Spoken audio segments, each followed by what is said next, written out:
하나님 말씀 보겠습니다. 누가복음 24장 30절입니다.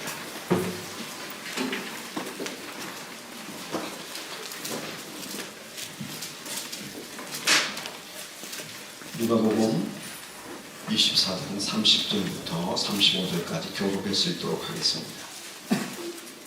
그들과 함께 음식 잡수실 때에 떡을 가지사 축사하시고 떼어 그들에게 주시니 그들의 눈이 밝아져 보이는 줄 알아보더니 예수는 그들에게 보이지 아니하십니다. 그들이 서로 말하되 길에서 우리에게 말씀하시고 우리에게 성경을 풀어주실 때에 우리 속에서 마음이 뜨겁지 아니하더냐 하고 곧 그대로 일어나 예루살렘에 돌아가니 11사람이 그들과 함께 한 자리에 모여있어 말하기를 주께서 과연 살아나시고 시몬에게 보이셨다 하는지라.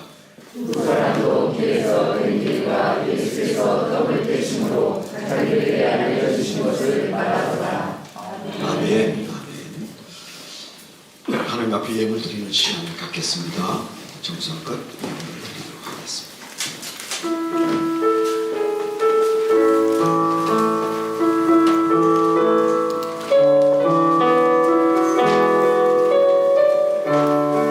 한국의 문을 여소서 찬양하면서 예물 드리겠습니다.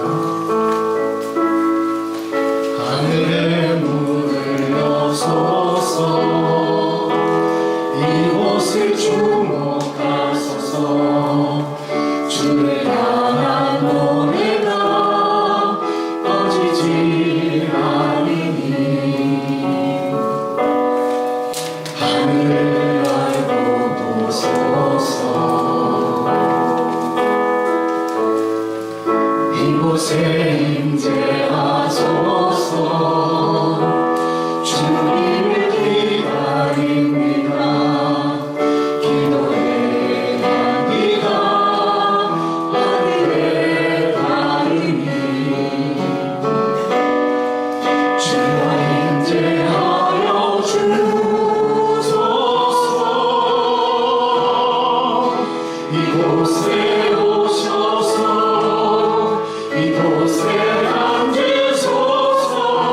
이곳에서 드리는 예배를 받으소서. 주님의 이름만이 오직 주의 이름만 이곳에 있습니다.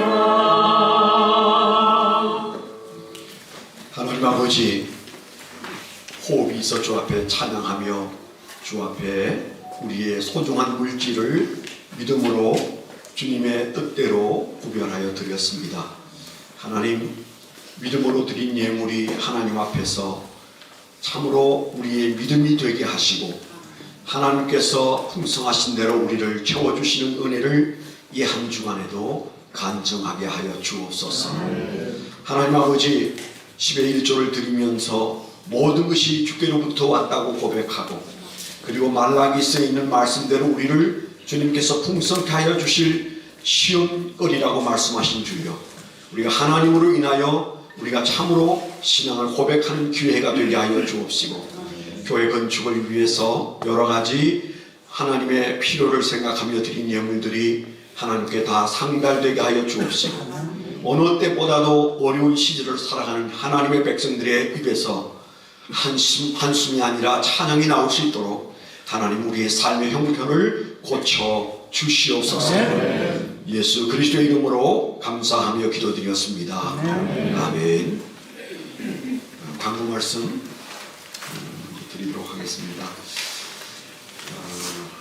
이제 우리가 두 번째 예배를 드리는데 그래도 어제 여러분들이 애를 쓰셔서 좀 정리가 된 상태여서 주중에 보던 것과는 달리 좀 깔끔해졌습니다. 엄청 혼란스러웠는데 어제 일하고 오신 분이 내일 이래가지고 예배 드리겠어요? 저한테 그 일하고 오신 분이 걱정을 하더라고요. 그래서 우리는 그냥 이런 데서 예배 드려도 괜찮아요. 제가 그랬더니 뭔가 이상하다 그런 생각을 가지고 저를 쳐다보더라고요. 근데 그때보다 훨씬 깔끔하게 잘 돼서 애쓰신 여러분들에게 감사를 드리고 다음 주일도 오실 때는 훨씬 더 좋아진 상태에서 예배를 드리지 않을까 그렇게 생각이 됩니다. 한 가지 여러분의 협조를 부탁하는 광고 말씀은 저희가 사청에 재수생을 위한 독서실이 아니고 네, 있습니다. 그래서 소리가 들릴까봐 굉장히 신경을 쓰고 있어서 저도 조금 전에 한 2번 내려가 봤는데 찬양 소리가 아름답게 들리는데 그분들은 듣기 힘든가 봐요. 리시버를 끼고도 들린다고 하더라고요. 이제 지난주보다는 많이 줄었어요. 근데 이제 다 마치고 나면 훨씬 줄 거라는 생각은 드는데 그래도 이제 지금은 재수생이 4명만 있어서 그런데 앞으로 이제 저기가 한 20명 채워질 때쯤 되면 좀 더 우리가 신경을 써야 돼서 다음 주일에는 예배 순서를 조금 바꾸도록 하겠습니다. 사실은 찬양을 불러서 마음을 활짝 연 다음에 긴 설교를 해야 여러분이 참으시는데 다음 주에는 설교를 먼저 할 가능성이 있습니다. 네. 그래서 조금 12시부터 1시까지는 점심시간이에요, 이분들. 그래서 그때는 마음껏 찬송을 해도 괜찮습니다. 순서를 한번 바꿔볼 텐데요. 이게 예배학적으로는 아무 문제가 없습니다. 그런데 여러분들이 늘 하던 대로 안 해서 조금 어색할 수 있는데 우리가 한 곡 정도는 악기 없이 마이크 없이 찬송 한번 부르고 시작해도 되잖아요. 어떻든 한번 연구를 해서 순서를 좀 바꿔보도록 그렇게 하겠습니다. 저희가 이제 그 예배 순서에 대한 얘기를 하는 중인데 조금 앞으로는 좀 예배 순서를 좀 더 은혜가 되는 쪽으로 가고 싶은 욕심이 많아요. 그래서 주일날 예배에도 하나님께 드리고 싶은 감정 혹은 감사, 하나님께 영광 돌릴 것이 있는 분은 그저 한 3분에서 5분 안에 여러분들이 써오셔서 읽으셔도 괜찮아요. 그래서 여러분들이 간증하거나 감사하는 만큼 설교 시간은 줄이겠습니다. 걱정 안 하셔도 돼요. 앞으로 몇 주 동안은 제가 설교를 짧게 할 겁니다. 아직 설교할 영적 상태가 아니어서 성찬으로 대신하고 있어요. 여러분들에게는 쭉 그렇게 갔으면 좋겠다고 생각할 수도 있는데 상태가 좋아지면 설교가 길어진다고 생각하시면 돼요. 그래서 제 생각은 한 6개월 지나야 설교가 원래 길이대로 돌아가지 않을까. 여러분들은 원래대로 안 갔으면 좋겠다 그런 마음도 있으실 텐데 짧게 하고 은혜롭게 하는 사람은 저는 아닌 것 같아요. 그래서 노력을 하겠지만 어떤 당분간은 짧게 하겠습니다. 그래서 우리 다음 주, 그 다음 주까지는 성찬 예배를 우리가 창립 기념 주일 저녁까지는 성찬 예배를 드리고 그리고 이제 장의자가 준비되었는데 3월 13일 날 와서 설치가 되면 그 장의자가 이제 들어온 다음부터는 좀 더 안정된 상태로 갈 텐데 여러분 누구든지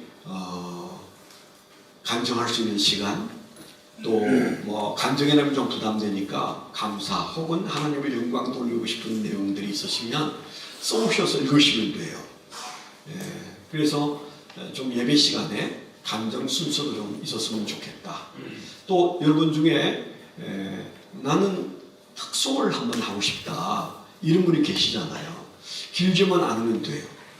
1절, 2절, 3절까지 안 하고 1절 내지 2절 정도까지 하시면 다 참아줍니다. 그래서 좀 순서가 여러분이 많이 참여하는 그런 순서로 예배를 가져갔으면 좋겠다 그렇게 생각되어지고 지난주에 우리가 예배 마친 후에 좌담회 한 다음에 몸이 안 좋은 한 집사님을 위해서 우리가 기도했는데 일주일 내내 그 영상이 제 마음속에 살아있더라고요. 그래서 여러분 연약한 육체를 위해서 기도할 수 있는 시간들도 우리가 가질 수 있습니다. 그래서 누구든지 저를 위해서 기도해 주십시오. 그러면 여러분을 위해서 기도할 시간은 없지만 한 분 내지 2분 정도를 위해서 저희가 함께 기도하는 제 마음속에 3가지 중요한 초대교회의 영성이 있어야 되는데 하나는 캐리그마, 이 복음 설교가 있고, 두 번째는 디다케, 가르침이 있고, 세 번째가 중요해요. 세 번째가 테라파우, 치료가 있어요. 지금은 좀 초대교회와 좀 다르게 치료할 내용이 좀 달라져서도 여전히 우리는 죄 때문에 치료할 일들을 많이 가지고 있어요. 특별히 이 시대는 심령의 치료가 포함되어 있습니다. 그래서 우리가 함께 기도해드리고 기도하는 그런 시간들도 함께 했으면 좋겠다. 그렇게 기억해 주시면 좋겠고요. 저희가 이제 그 약간 어색한 광고인데 그래도 하고 싶습니다. 본교에서 만들어줘서 갖다 놓은 건축 헌금 봉투가 준비되어 있어요. 넣어드리지는 않았습니다. 제 마음에 용서하십시오. 우리가 다음 주에는 1만 원씩 건축 헌금을 하면 좋겠다. 헌금을 얼마 하고 그런 것은 여러분 마음과 처지에 맞춰서 하세요. 그런데 제 마음에는 우리가 다 함께 건축에 동참했다라는 마음을 좀 가져서 난 돈이 없어서 이 건축에 함께 못했는데 그런 마음이 없이 우리가 함께 했다는 마음을 가지기 위해서 여러분들이 1만 원씩 많이 하는 것은 자유지만 그거 그렇게 여러분들에게 강요하지 않습니다. 1만 원은 할 수 있다고 생각해요. 그래서 우리가 각자가 다음 주에는 저 헌금 봉투에다가 건축 헌금 봉투에다 1만 원씩 건축 헌금을 하면 우리가 함께한 기쁨이 있지 않을까 그런 생각이 듭니다. 기억해 주셔서 한번 함께 해주시면 좋겠고요. 우리가 주중에 기도할 때 꼭 매일 잊어버리지 말고 기도해 주실 기도가 있습니다. 터키, 시리아. 그게 터키는 바울 사도의 고향이고요. 그 다음에 시리아는 바로 그 안디옥입니다. 바나바가 첫 사역을 시작했던 안디옥과 다소에서 지진이 났어요. 딱 그 두 동네입니다. 그래서 굉장히 우리 김민호 선교사님이 있던 그 동네 바로 아래인데 여러분 위해서 기도해 주십시오. 굉장히 어려운 가운데 있는데 기도해 주시기를 바랍니다. 그 다음에 이제 저희가 여기 주보, 교회 주보를 저희가 활용해서 한 페이지 내지 두 페이지 저희가 사용하는데 이번 주보에는 뒤에 여러분이 받은 주보는 제가 목회자 코너를 쓴 내용이 있고 그 다음에 중간에 미사체풀 순서지가 있는데 그 밑에 광고가 있고요. 그 다음에 헌물에 대한 얘기가 있습니다. 여러분 너무 관심 가지지 마시고 이런 필요를 우리가 가지고 있지만은 이것을 준비할 돈이 없어서 광고된 거 아닙니다. 그래서 준비는 돼 있는데 혹 그런 헌물에 대한 마음이 있으신 분은 의논해 주시면 아주 작게도 또 적당한 크기로도 여러분들과 함께 의논을 할 수 있습니다. 그래서 참조해 주시라 그런 거니까 부담을 안 가졌으면 좋겠다 그런 생각입니다. 공사는 진척이 계속 있어서 다음 주까지는 계속 좀 시끄럽게 할 것 같고요. 다음 주말 되면 어느 정도 이제 공간은 준비가 되고 좀 디테일한 것은 그 다음 주까지 해서 저희가 창립 기념 예배를 드리는 3월 첫 주까지는 공사는 끝나고 장의자는 그 다음 주 그리고 화요일쯤에 도착이 된다고 하니까 그렇게 기억해 주시면 좋겠습니다. 네, 광고를 그 정도 하겠습니다. 자, 우리 한번 하나님 말씀에 좀 집중을 하도록 하겠습니다. 오늘 말씀의 제목이 조금 묘한데요. 눈이 밝아지고 마음 뜨거워지는 성찬. 다 같이 한번 해보실까요? 시작. 눈이 밝아지고 마음이 뜨거워지는 성찬. 네. 오늘 우리가 읽은 본문 내에 나와 있는 두 가지 내용이에요. 하나는 눈이 밝아졌다는 얘기, 또 다른 하나는 마음이 뜨거워졌다는 얘기. 꼭 우리에게 필요한 말씀이라는 생각이 듭니다. 주님께서 부활하시고 제일 처음 하신 성찬이 엠마오로 갔던 두 제자와 함께 나누신 성찬이에요. 그걸 성찬이라고 말할 수 있겠는가? 그렇게 보시는 분도 있는데 기독교적인 관점에서는 우리가 성찬이라고 봅니다. 예수님께서 죽으시기 전에도 성찬을 행하셨지만 부활하신 다음에 성찬을 행하신 그런 행위가 우리가 포착이 되잖아요. 그 중에 첫 번째가 바로 엠마오로 가는 두 제자와 함께 떡을 떼시고 축사하시고 그리고 사라지신 사건에서 우리가 잘 드러나고 있습니다. 오늘 그 말씀에서 먼저 기억할 것은 예수님이 성찬을 교육하고 계시는구나. 이걸 염두에 두셔야 돼요. 여러분 성찬이 잘 교육되어 있으세요? 저도 성찬에 대한 감격이 아주 많아서 좀 성찬을 자주 하고 싶다는 욕심이 있어서 어느 날부터 수요일 저녁마다 성찬을 하자고 했잖아요. 저는 은혜를 많이 받았어요. 교인들도 갑자기 많이 나오기 시작하더니 한때는 뭐 한 200명까지도 수요일 저녁에 나오셨어요. 아마 한국 교회 중에 수요일 저녁에 대비를 해서 수요일 저녁에 그렇게 많이 나오는 경우는 드물 거예요. 왜 나왔을까요? 그 성찬식에 대한 감사와 그리고 목마름이 우리 교인들에게서 서서히 생기고 그래 정말 성찬식이 필요해. 그래서 그 성찬을 통한 은혜가 있기 때문이었잖아요. 제가 어느 날 오래전 얘기입니다. 천주교를 다니다가 우리 교인이 소개해서 우리 교회에 오신 어떤 여성이 삶이 고달픈 여성이 한 분 계셨어요. 제가 설교하다 문득 천주교는 그 미사를 할 때마다 성찬식을 하는데 사실은 그렇게 해야 된다. 우리는 몇 달에 한 번씩 하는데 매주 성찬식을 하는 게 참 좋아 보인다. 그런 얘기를 했더니 저한테 상담을 왔어요. 목사님 제가요 다음 주부터는 성당에 다시 돌아가려고요.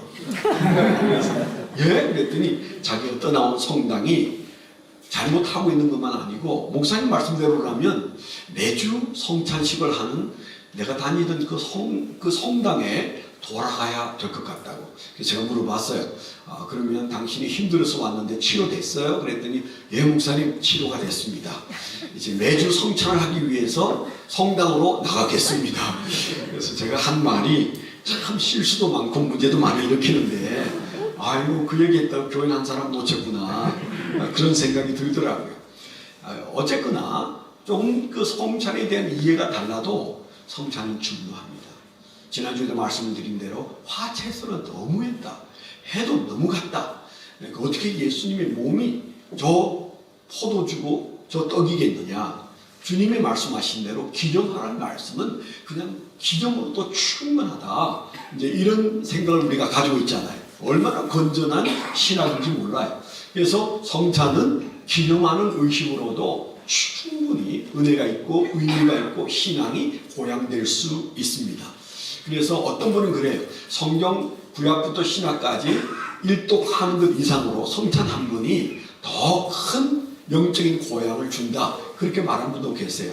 어제 우리 사역자가 전화가 왔어요. 목사님 성경 일독하셨어요? 표시해야 되는데 그러길래 못했어요. 마음 시끄러워가지고 그랬더니 사모님 좀 물어봐 주세요. 그래서 저는 뭐 일독 못한 때가 워낙 많아서 그렇다 치더라도 제 아내는 열심히 읽었거든요. 그래서 그냥 궁금해서 표시하려고 어제 전화가 왔더라고. 고맙긴 했는데 자 우리가 성찬 이 한 번이 여러분 성경 일독 못하신 분 많죠? 회개하면서 오늘 성찬식 하시면 일독 효과가 생길지도 몰라요. 여튼 성찬의 의미를 아무리 높여도 모자라지 않는 것을 예수님은 교육하고 싶어 하셨어요. 여기 엠마오로 가는 두 제자와 함께 성찬을 하신 이유도 그들의 인생에 여러 말보다 물론 예수님께서 많은 말씀을 하셨어요. 그렇지만 그 여러 말보다 그 성찬식 한 번으로 그들의 인생에 큰 전환이 왔잖아요. 그래서 오늘 이 성찬식이 저와 여러분들에게 인생의 전환, 신앙의 전환, 우리가 안고 있는 문제의 전환, 그런 전환점이 되기를 축원합니다. 예수님은 성찬을 교육하셨는데 나는 그 교육 앞에 어느 정도 교육을 받으면서 그 성찬의 의미를 품고 살아가는가 자기를 돌아보게 하시는 말씀이고요. 오늘 말씀에 엠마오로 가는 제자 얘기가 나오잖아요. 엠마오 참 의미가 있습니다. 우리가 읽기를 좀 짧게 읽었습니다만은 그 두 사람은 엠마오로 가던 길이었어요. 왜 갔는지는 모릅니다. 그렇지만 아주 우리가 그 읽어보면 느끼는 것이 시리에 차서 희망이 보이지 않았어. 삶이 너무 답답했어. 그래서 방향 있어 간다기보다는 밀려서 예루살렘에서 밀려서 엠마오로 갔을 수 있다. 우리가 그렇게 보는데 아마 아무도 이의를 제기 못할 겁니다. 심지어는요, 예수님이 부활하셨다는 소식도 들었어요. 정확한 건 아니었겠지만은 그날 아침에 무슨 일이 있었는지를 다 듣고도 그들은 원래 가려고 했던 엠마오로 터벅터벅 걸어가고 있었어요. 그러니까 그들의 엠마오 길은 뭐예요? 어쩌면 저와 여러분의 인생에서 나타나고 있는 삶의 시리와 또 여러 가지 답답한 마음 때문에 우리가 향방이 있어서 가는 것이 아니라 밀려서 가는 길일 수 있어요. 바로 그들이 그 성찬을 맞이하기 전까지는 뭔가 떠밀려서 가고 있었습니다. 어쩔 수 없이 가고 있었습니다. 그게 희망이 있어서 간 게 아니잖아요. 그런데 그 성찬을 통하여 예수 그리스도와 함께한 성찬을 통하여 그들은 발걸음을 돌이킨 사건을 우리가 너무 잘 압니다.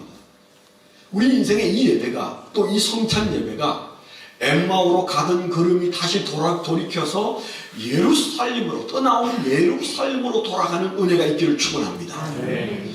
예배는 그런 축복이 있어요. 전환이라는 놀라운 축복이 그 안에 있어요. 내가 찬송 부르기 전에, 내가 공동체를 만나기 전에, 내가 헌금을 하기 전에, 내가 설교를 듣기 전에 가던 그 길이 그 예배를 통하여 다시 돌아서는 은혜, 이게 예배의 축복 중에 가장 큰 축복일지 몰라요. 그래서 우리가 늘 예배는 항상 무엇으로 가능하느냐, 내가 올 때 마음하고 갈 때 마음하고 같으냐 틀리냐, 이것으로 여러분들이 그 예배를 평가하셔야 돼요. 같으면 안 돼요. 떠나시면 안 돼요. 내가 아직도 올 때 마음하고 똑같아. 혹은 어떤 사람은 올 때 마음보다도 더 뒤숭숭해. 그건 여러분 예배가 아직 끝나지 않은 거예요. 다른 분들은 다 기쁘게 갔어도 나는 아직 예배가 끝나지 않은 거예요. 그게 그 자리에서 주님과 독대하고 찬송하고 기도하고, 주님 예배를 시작하고 예배를 마쳤는데도 저는 여전히 엠마오를 향하여 있습니다. 다시 돌이켜 예루살렘을 하여 가게 해달라고 우리가 그런 기도를 드려야 된다는 말씀을 오늘 이 엠마오가 우리에게 말하고 있다. 우리가 이런 사실을 염두에 두고 성찬에 임했으면 좋겠고요. 그 다음에 또 우리가 하나 기억해야 할 게 글로바입니다. 글로바. 이 글로바라는 이름을 들으면 우리는 제자라고 하지만 분명히 그 제자는 12제자에 들어가는 사람은 아니라는 사실을 알게 되고요.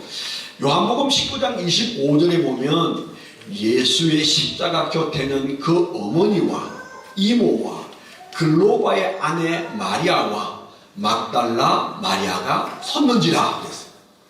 그러니까 글로바가 요한복음에 나옵니다. 근데 요한복음에 나오는 글로바는 누구예요? 마리아라는 사람의 남편이에요. 물론 뭐 여러 학설이 있습니다. 사실은 글로바가 예수님의 족보를 보니까 예수님의 삼촌 중에도 글로바가 있더라. 뭐 그런 문헌이 있습니다. 뭐 그거 우리가 몰라도 돼요. 중요한 것은 이분이 12제자에는 들어가지 않아도 적어도 70문도 안에는 들어가지 않았을까? 그리고 그 십자가 고난 받으신 예수님 주변에서 제자들이 다 떠나갔는데도 글로바의 아내 마리아가 거기에 성모 마리아와 함께 있었다. 이 말은 뭐예요?